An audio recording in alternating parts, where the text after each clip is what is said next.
preceding was a test of the National Weather Service Emergency Warning System from Atlanta, KEC-80.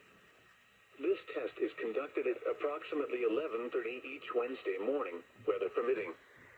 If this had been an actual emergency weather situation, the warning alarm would have been followed by an actual watch for warning. Reception of this broadcast and the warning alarm will vary at any given location. This variability, normally more noticeable at greater distances from the transmitter, will occur even if you are using a quality receiver in perfect working order. To provide the most consistent warning service possible, the warning alarm will normally be activated for warnings in selected watches within a 40-mile radius of your transmitter. This area includes the following counties in the Atlanta listening area: Cherokee, Clayton, Cobb, DeKalb, Douglas, Fayette, Forsyth, Fulton, Gwinnett, Henry, Newton, Rockdale, and Walton. This concludes the weekly test of the warning alarm system.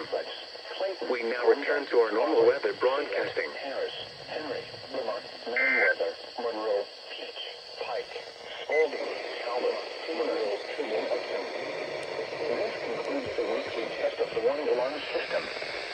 We now return to our normal weather broadcasting.